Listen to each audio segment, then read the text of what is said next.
Você já ouviu a frase, a única pessoa que pode te destruir é você mesmo? Bom, hoje nós vamos conversar sobre sabotagem emocional. Para essa conversa eu recebo a psicóloga-chefe do Núcleo Técnico de Humanização do Hospital das Clínicas, Leilane Antonizzi. Seja bem-vinda, doutora. Olá, Priscila. Obrigada pelo convite. Muito feliz de poder falar de algo tão importante aqui. É verdade. Doutora, para começar, então, vamos explicar para quem está em casa o que é a sabotagem emocional? Sempre gosto de começar retomando um pouco o que é sabotar primeiro, né? Então, sabotar é quando você causa prejuízo para outro alguém e causa esse prejuízo de alguma forma intencional. O que é, então, a sabotagem emocional? É quando a pessoa causa esse prejuízo para ela mesma, só que com uma diferença. Né? Ela não tem a intencionalidade, né? A gente chama que não é uma coisa consciente que ela faz isso, né? Então, é de uma forma que a gente chama de inconsciente, sem intencionalidade, sem muitas vezes ela perceber esse prejuízo que ela está causando para ela mesma. E como que acontece isso internamente?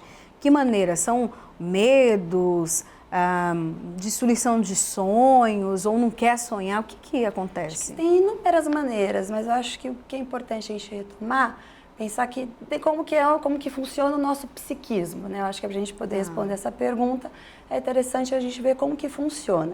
Então, a gente, como que é? A gente tem sonhos, vontades, então tem forças, impulsos dentro da gente que fazem a gente querer sucesso, querer atingir determinados objetivos, mas também tem forças contrárias a isso, né? Então, tem forças que colocam em dúvida se a gente pode ou não alcançar aquilo, se a gente tem capacidade ou não para aquele sucesso ou para atingir aquela expectativa do outro.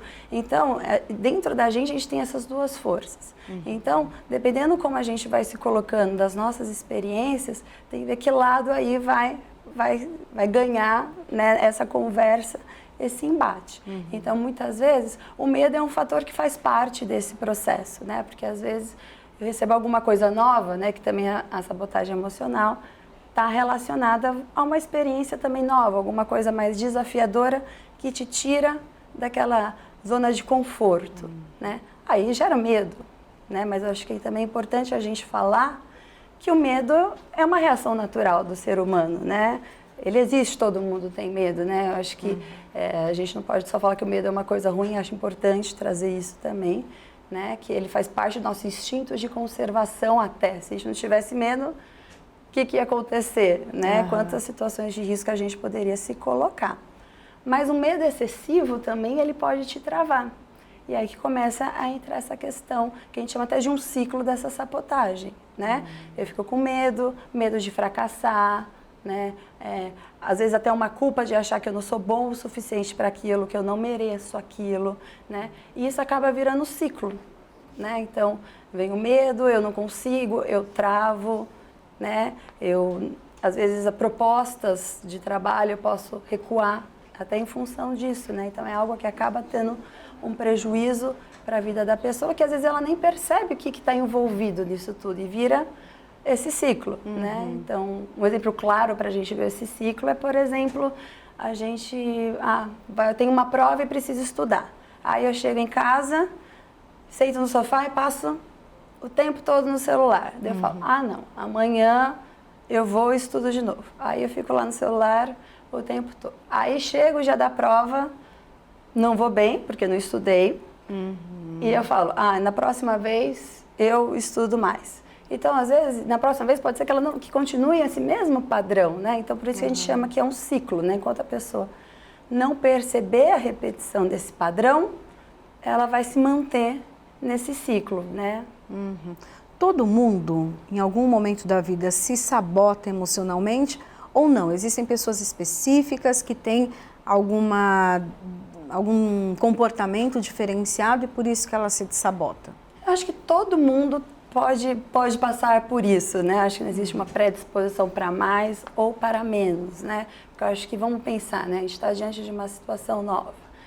Eu fui convidada para apresentar um trabalho num congresso, né? O que isso gera em mim? Nossa, posso até primeiro ficar até feliz, porque eu falo que legal, né? Porque eu fui convidada, quer dizer que reconhecem o meu trabalho, né? Quer dizer que eu estou fazendo um trabalho legal, mas assim, aí eu fiz isso poucas vezes, né? Ou vai ser um congresso muito grande, não tem essa experiência. Então tem algumas vozezinhas que vão ficando, né? Ai, mas será? Será que minha colega é melhor do que eu? Será que eu sei mesmo que eu estou apropriada disso? Então acho que todo mundo acaba passando às vezes por alguns questionamentos, que é uma insegurança num primeiro momento diante de algo novo, né? Então, aí vai muito o cuidado também de você conseguir perceber isso e quebrar, de usar essa questão a seu favor. Então, eu posso usar o medo a meu favor, esse receio a meu favor e fazer com que eu estude, me prepare para isso.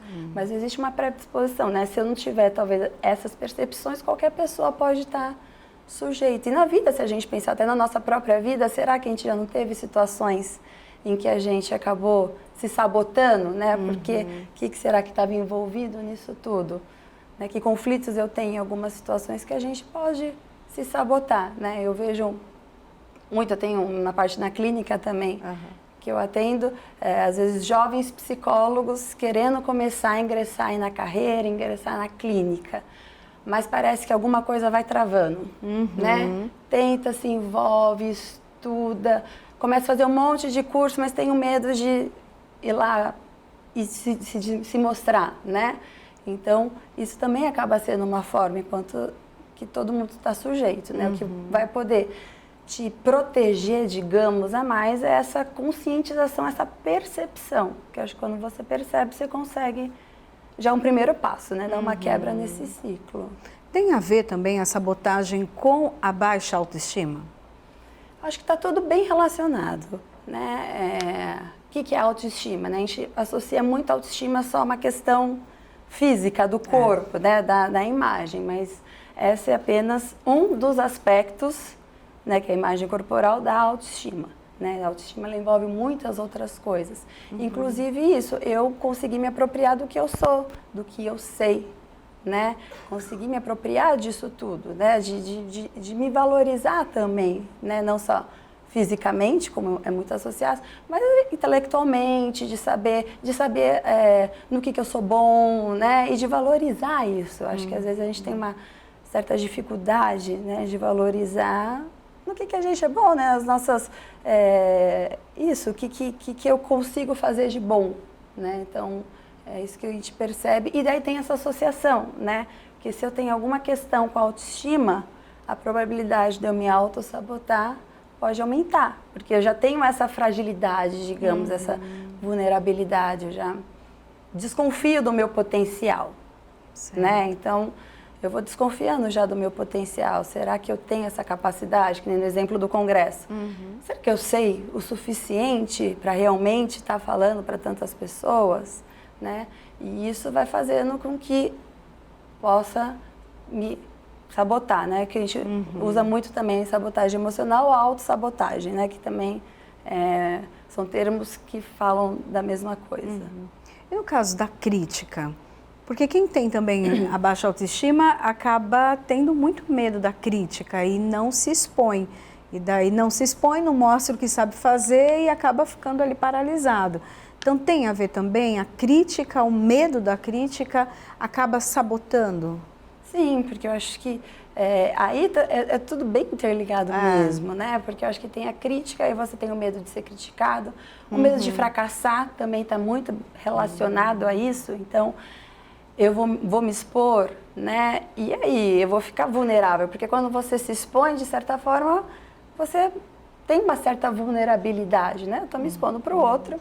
Tem gente que vai gostar, tem gente que não vai gostar. Essa é a vida, o mundo é assim, né? A gente não agrada a todos e não agrada a tudo, né? Mas se eu não tenho uma autoestima, né? Se eu não reconheço as minhas potencialidades, se eu não me conheço, né? E sei o que eu posso, eu vou ficar vulnerável a essas críticas. Porque críticas...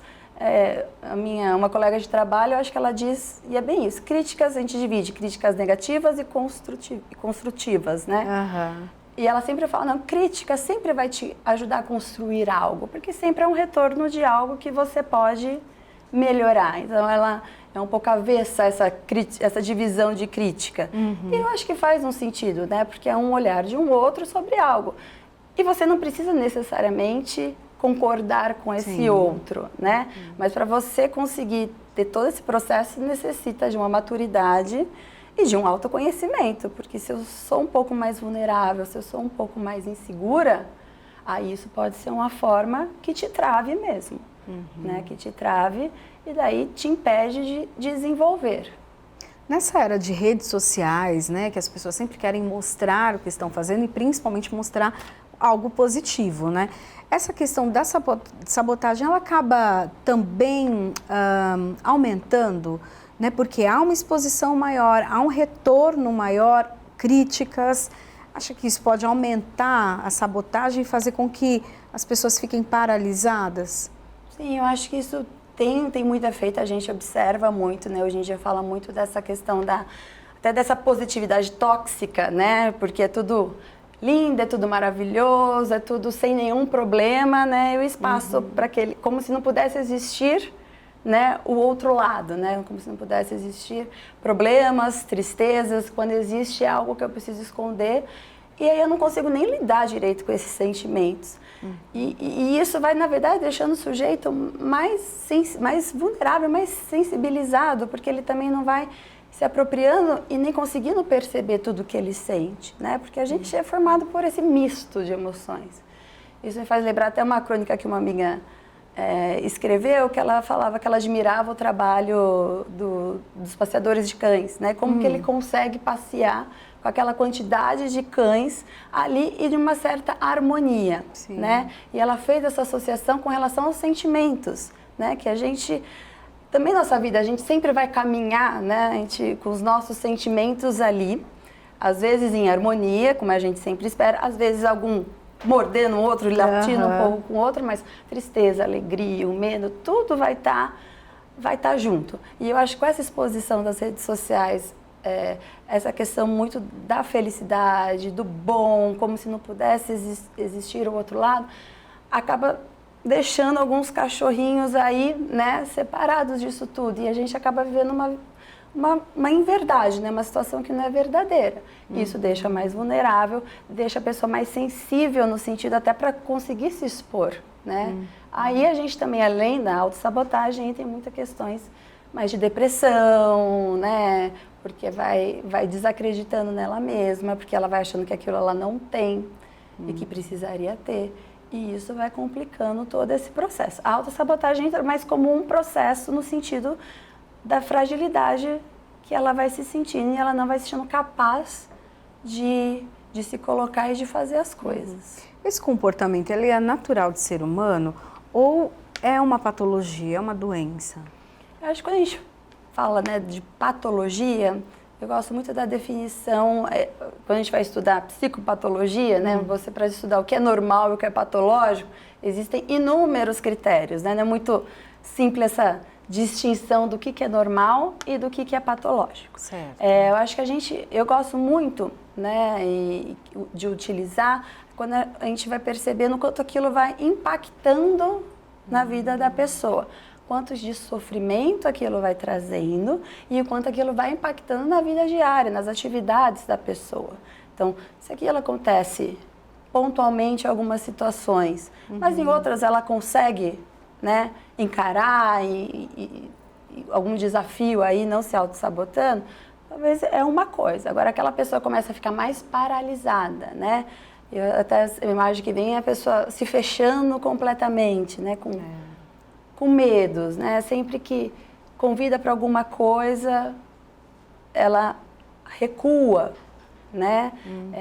Aí eu acho que é algo que a gente tem que começar a olhar mais. Não diria que era uma psicopatologia, mas é algo que está trazendo um sofrimento e um prejuízo. Então eu acho que esses são fatores importantes para a gente poder avaliar nessa questão do patológico, de como cuidar, do que cuidar, quando você precisa de um tratamento um pouco mais intensivo ou não, né? Quando a pessoa vai realmente se fechando nisso tudo.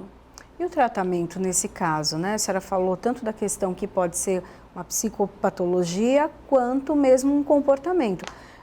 Queria que a senhora desse os exemplos, então, de como lidar com isso nos dois casos. Acho que a primeira questão é a gente começar a perceber, né? Então, às vezes, pessoas próximas da gente podem perceber esse padrão, porque como às vezes é um padrão que se repete, né? Então, é perceber que, olha, né, que coisa, né? Já ouvi também de relacionamentos, a pessoa vem falar, eu percebo que eu gosto da pessoa, me relaciono com a pessoa, mas chega um determinado momento, eu termino. Isso não é uma, duas, são várias vezes que isso vai acontecendo. Então, a gente tem alguma coisa, né? O que será que vai acontecendo para essa pessoa manter esse padrão? Acho que talvez a gente tenha que investigar um pouquinho. Tem algum conflito aí? Que receio que ela tem? Né? E daí nesses tratamentos que vai até influenciando as relações dela, né? Ao longo, vai tendo impacto. A gente acredita que a psicoterapia é uma forma de tratamento, no sentido de que vai ampliando o seu conhecimento, ampliando até as suas percepções de você e talvez entendendo algumas coisas que sozinho você não entende, né? Por que será? É o medo do quê? O que é esse medo de me comprometer? Que ideias eu tenho para mim que me comprometa a isso? Agora, quando assim, algumas coisas mais pontuais, às vezes um colega, alguém mais sensível pode estar dando até esse feedback e a pessoa pode ir até olhando e pensando, nossa, é verdade, não tinha reparado nisso. Mas nem sempre a pessoa sozinha, ela consegue perceber essa questão. Se ela tem algo mais do comportamento, né? E ela vê que ela quer avançar e não consegue, ela consegue, de repente, em algumas situações, por exemplo, um novo emprego ou congresso, fazer uma palestra no congresso, parar e ela mesma, opa, peraí, eu tô com medo do quê? Dá para ela fazer esse exercício de se perguntar? Sim, eu acho que isso é até uma coisa que a gente pode, acho que é até importante estar divulgando e passando, é isso, né? O que será, às vezes, se perceber, né? Por que será que eu estou com tanto medo disso, né? Desse novo emprego, por exemplo? Uma coisa que eu desejei muito, que eu queria mudar, às vezes é o emprego dos sonhos. O que está acontecendo?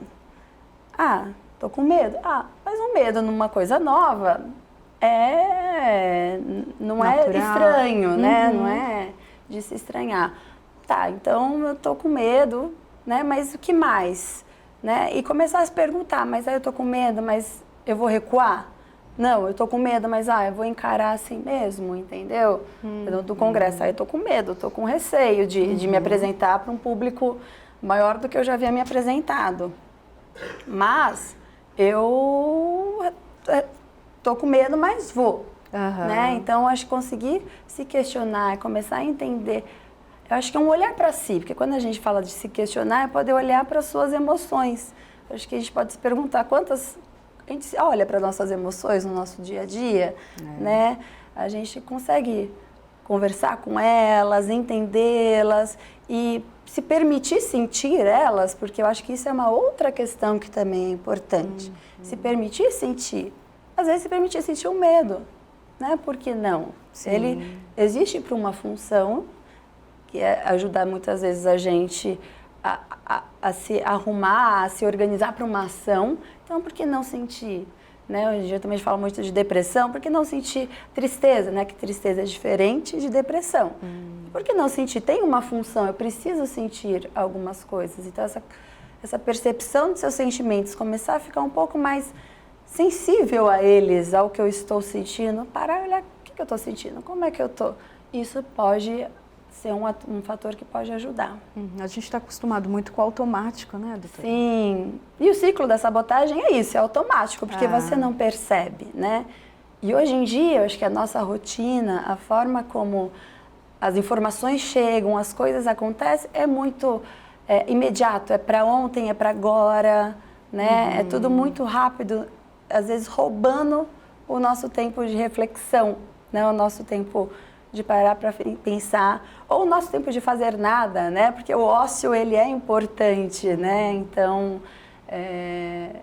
isso rouba da gente e a gente acaba ficando também um pouco sem ter mais esse contato, sem aprender isso, né? Então, o que eu vejo às vezes os jovens que já estão crescendo, né? Nessa nova forma de viver, nossa, aí às vezes não conseguem se entender, não consegue saber o que está acontecendo com ele, nomear sentimentos. Sim. E esse é até um dos trabalhos da psicoterapia, né? Então, a gente vai ensinando, vai mostrando para a pessoa o que é aquilo que ela está falando, o que ela está sentindo, para ela conseguir nomear, se perceber e isso levar para a vida dela até depois do término da terapia.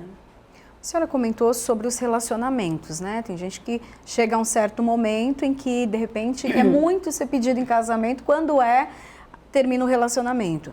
Mas tem também aquele caso das pessoas que, não sei se enquadra na autossabotagem, pessoas que escolhem se relacionar com pessoas que fazem mal a ela. Por exemplo, ela já teve problema com um parceiro que era alcoólatra, mas o seguinte também e o outro também ou aquele que despreza e quando vê já está com uma outra pessoa que despreza também.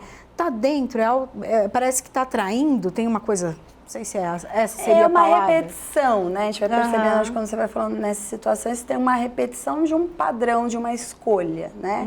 Aí, na verdade, tem que entender algo muito mais profundo do que simplesmente... eu falo que não é uma escolha necessariamente consciente, intencional, no sentido de que eu vou lá e eu quero sofrer. Tem algo, às vezes, a gente sempre acredita que existe algum conflito com aquilo. E aquela situação, de uma certa forma... eu acho que tem mais relacionado, às vezes, até a própria autoestima, né? Porque a pessoa, às vezes, que está num relacionamento abusivo, às vezes acha que não merece outra coisa, que não consegue ter outra coisa, que não merece outra coisa, né? Então, para ela, é aquilo que ela pode ter e pronto. Então, são coisas bem profundas, né? Porque vai entender, né? Nossa, o que acontece que essa pessoa acha que ela só pode ter isso, que ela não pode se colocar, que ela tem que viver desse jeito, né? E ir atrás disso, às vezes, são atrás de coisas bem profundas, de relações mais primitivas, assim, de coisas bem antigas, da formação das primeiras relações que ela vai estabelecendo aí na vida. Então, coisas de infância. De infância, tem coisas bem aí que vão ajudar a gente, mas sempre no intuito de poder fortalecer essa pessoa, né? Porque eu acho que toda terapia tem sentido de tentar e de fortalecer, né? Ela até para conseguir perceber isso e esse aumento dessa autoestima dela para conseguir perceber que ela pode merecer outras coisas além disso, né? Então, quando a gente fala de merecimento, pode associar com a sabotagem emocional, porque está relacionado no sentido de que também eu me saboto porque eu acho que eu não mereço, né? Uma das coisas que pode vir no pensamento. Até a gente comentou sobre a questão do trabalho, né? Querer tanto um trabalho ou tanto estar em tal empresa, em tal função, em tal cargo, fazer de tudo para chegar lá, mas parece que quando chega não tem mais sabor. Também tem a ver com a sabotagem? Tipo, eu não estou mais feliz. É como se a felicidade fosse só aquele processo dolorido para chegar. Acho que tem, e você comentando isso me faz até pensar que eu acho que até a sabotagem emocional tem muito a ver com aquele ditado popular que o perfeito, o excelente é inimigo do bom, né? Então, às vezes a gente quer as coisas numa idealização de um jeito que não existe, né? Como se não faltasse nada, como se tudo tivesse interligado e perfeitinho de um jeito, sim, bem idealizado, top de linha, mas é uma coisa que, então, às vezes tem isso do trabalho. Eu contei, imaginava que ia ser aquela coisa, queria a expectativa, e quando eu me dou conta, não é aquilo. Aí vem uma frustração, né? E isso acontece, né? Porque o bom não me é suficiente também, né?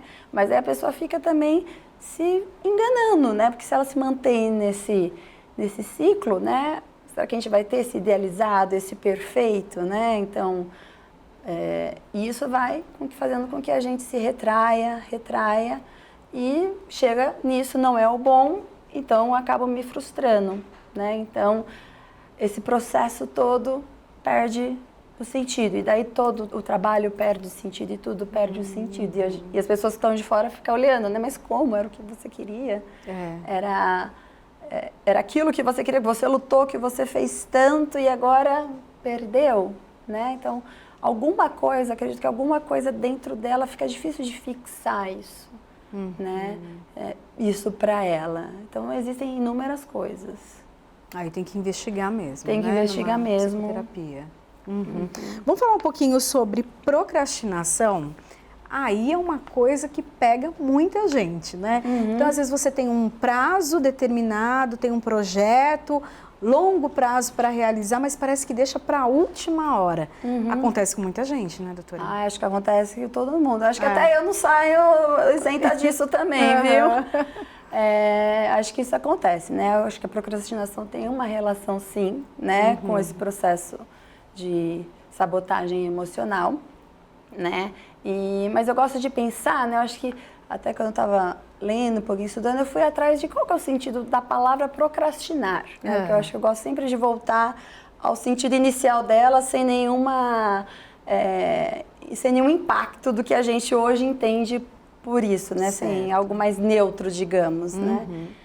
Aí você vai no dicionário, né? Você vai procurar, então procrastinar é adiar, né? Quando você deixa para fazer alguma coisa num tempo depois, né? Então, por si só, a definição, ela é neutra, né? Você adia. Até, eu acho que até tinha um exemplo de eu procrastinei uma viagem, eu adiei uma viagem. Isso não é bom nem ruim a priori, né? Sim. Então, aí eu comecei a pensar, né? Como que foi surgindo toda essa questão para a procrastinação ser tão realmente relacionada a sabotagem emocional, no sentido de você adiar, isso vai gerando um sofrimento, né? Porque a pessoa vai sofrendo, né? Às vezes adia para descansar ou para fazer alguma outra coisa, não consegue aproveitar essa outra coisa e também não consegue fazer o que tinha que fazer. Então a pessoa fica num conflito o tempo todo, né? Então isso está bem relacionado à sabotagem emocional, procrastinação, porque a gente vai adiando, as pessoas têm tendência a esse adiamento. Mas eu acho que sem uma forma muito... Mas se a gente puder, na verdade, parar para pensar, se perceber, reconhecer os seus limites, se reconhecer, será que talvez a procrastinação não possa ser algo que nos ajude? Em que sentido, por exemplo? Cheguei do trabalho, eu teria que terminar um relatório que eu vou entregar segunda-feira, né? Mas, nossa, hoje eu estou exausta, mas eu preciso terminar, não quero pegar o final de semana, mas não consigo. Aí, muitas pessoas, acho que entenderiam de ficar nesse sofrimento, né? Não fazer, ficar sofrendo e acabar fazendo na última hora, que vai gerar um sofrimento também. Se eu talvez tiver uma maturidade, eu conseguir me perceber, talvez, e ficar tranquila com isso, talvez eu possa pensar, nossa, hoje eu estou cansada mesmo. Acho que vou tirar para descansar e me organizo para fazer isso em tal momento, né? Será que poder reconhecer esse limite, né? E aí eu acho que até vem um pouco de fazer uma boa gestão do seu tempo, né? Também não pode, né? Eu acho que eu trago aqui um outro lado também de poder olhar a procrastinação, né? Que tem sim, acho que se você não se perceber, não tiver essa maturidade e não se permitir também relaxar naquele momento, aí você entra nesse ciclo que a gente está falando. Mas se você consegue talvez se permitir relaxar, se permitir descansar de fato, se permitir naquele momento, reconhecer que aquele momento é isso que você precisa, talvez ela até ajude, né, você a se organizar, né? Acho que tem até um livro que fala sobre essa questão, esse olhar da procrastinação, né, que a gente associa muito, que tem até um pouco a ver com a nossa sociedade. A gente tem que fazer, tem que produzir, tem que estar sempre fazendo. Então, parar um pouquinho, como que é? Eu não estou sendo útil, eu não estou produzindo, né? Hoje em dia a gente não pode não produzir, né? Então parece que não é bem visto, né? Eu tenho que estar o tempo todo, né? O tempo todo. E aí essa cobrança, por isso que eu falo, é tudo interligado. Essa cobrança disso tudo, te cobrando para fazer, te cobrando para produzir, você recebendo um monte de crítica, mas você é mais vulnerável e frágil a essa recepção, porque você não se conhece, não sabe das suas potencialidades, não tem muita certeza delas. Aí você entra nesse grau de sofrimento e vai procrastinando e vai entrando nesse ciclo. Poxa, Muito esclarecedor, doutora, ficou muito claro, né? E que as pessoas realmente se perguntem, né? Se observem, se olhem. Acho que é isso, né? Isso. Muito obrigada pela sua participação. Obrigada, viu? eu que agradeço, viu? Bom, o programa em discussão especial fica por aqui. A gente se encontra na programação da Rede Alesp e no canal da Rede Alesp no YouTube. Tchau, tchau.